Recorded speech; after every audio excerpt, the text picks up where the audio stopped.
यो खास एसपिपी बहस हुन्छ नि, हजुर, एकदम बुझ्ने गरी यो सामान्य मान्छेले बुझ्ने गरी भनिदिनुहोस् त, यो एसपिपी भनेको खास के हो होइन?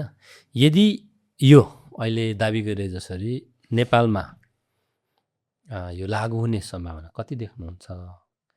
यदि लागू भयो भने के हुन्छ? अमेरिकाले अगाडि सारेको जुन स्टेट पार्टनरसिप प्रोग्राम छ, जुन चाहिँ अमेरिकाको कुनै एउटा निश्चित स्टेटसँग पार्टनरसिप गरेर कुनै अमुक मुलुकले, आज संसारका थुप्रै मुलुकहरू छन् जसले चाहिँ एसपिपी कार्यक्रम कार्यान्वयन गरिराखेका छन्। हामीले एसपिपी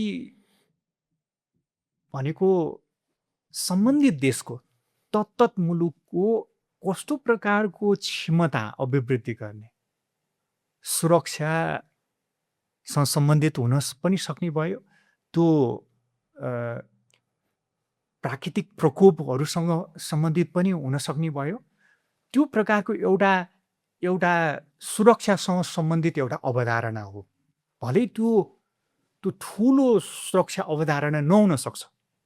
सुरक्षा, मैले भन्न खोजेको ठुलो सुरक्षा अवधारणा भनेको नेटो अथवा सैन्य ट्रिटीको लेभल, त इन्डो पेसिफिक रणनीति अन्तर्गत मैले भन्न खोजेको ट्रिटीको लेभलको सम्झौता नहुन सक्छ। तर त्यहाँ जुन प्रकारको सैन्य चारित्रिक विशेषता मुखर भएको छ, त्यस हिसाबले नेपाल चाहिँ यो एसपिपी परियोजनामा सहभागी हुनको लागि चाहिँ हामी एकदमै चनाखो र कसियस भएको जस्तो मलाई लाग्छ। हामी होसियारीपूर्वक त्यसलाई हेरेर त्यसलाई हामीले नेपालले चाहिँ अस्वीकार गरेको हो। किन त भन्दाखेरि त्यसको अस्वीकार गर्नुको कारण, यसको म थोरै यसलाई अस्वीकार गर्नुको एउटा कारण हामीले के भन्यौँ भनेदेखि, हामी जुन प्रकारको भूराजनीतिक अवस्थितिमा छौँ, यो भूराजनीतिक अवस्थितिका कारणले गर्दाखेरि हामीले एउटा कुनै अमुक मुलुकसँगको सैन्य चरित्र झल्कने कार्यक्रमसँग अथवा परियोजनासँग हामी जोडिन सक्दैनौँ। किनकि हाम्रो ऐतिहासिक विरासत हेर्नुहुन्छ भनेदेखि हामी आधुनिक नेपालको स्थापना भएदेखि यता मूलतः 1950को दशकदेखि तपाईँले यता हेर्नु भनेदेखि हामीले असंलग्न परराष्ट्र नीति र पञ्चशीलको आधारमा हाम्रो अन्तर्राष्ट्रिय सम्बन्धलाई चाहिँ व्याख्या र व्यवहार गर्दै आइराखेका छौँ। त्यसले हामी असंलग्न छौँ, राजनीतिक रूपमा असंलग्न छौँ, हामी सैन्य रूपमा असंलग्न छौँ, हामी सामरिक रूपमा असंलग्न छौँ र हामीले त्यति बेला असंलग्न आन्दोलनमा चाहिँ हामीले बरु भाग लियौँ।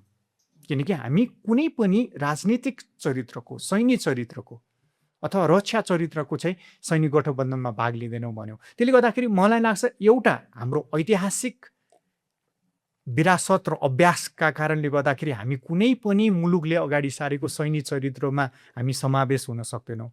अर्को चाहिँ हाम्रो जुन प्रकारको भूराजनीतिक अवस्थिति छ, हाम्रो अवस्थितिका हिसाबले हेर्दाखेरि हामीले जहिले पनि छिमेक प्रथम नीति अङ्गीकार गर्दै आइराखेका छौँ।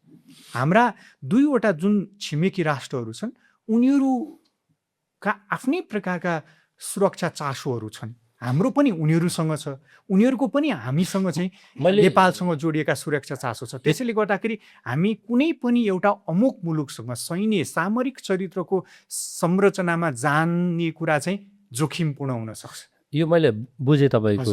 तपाईँले एकदमै यसलाई यस नोको शैलीमा भन्नुहोस् त, एसपिपी हाम्रो लागि ठिक छ या छैन? एसपिपी अहिलेको सन्दर्भमा हाम्रो लागि हामीले एसपिपी कार्यान्वयनमा जाने अथवा त्यसलाई स्वीकार गर्ने स्थिति छैन। यो हामीले अस्वीकार गर्दा गर्दै पनि लागू हुने खतरा कति देख्नुहुन्छ? यदि एउटा सार्वभौम मुलुकले अस्वीकार गर्दा गर्दै कुनै प्रकारको सैन्य कार्यक्रम थोपरिन्छ भनेदेखि त त्यो त हाम्रो सार्वभौमिकतामाथिकै दखल पुग्ने नीति भयो नि त। मलाई लाग्छ कुनै पनि देशले हाम्रो देशले स्वीकार नगरिकन हामीले त्यसलाई ग्रहण नगरिकन कुनै पनि देशले थोपरेको कुनै प्रकारको कार्यक्रम अथवा नीति मलाई लाग्छ त्यो कुनै पनि अन्तर्राष्ट्रिय कानुनका हिसाबले चाहिँ मान्य हुन सक्दैन।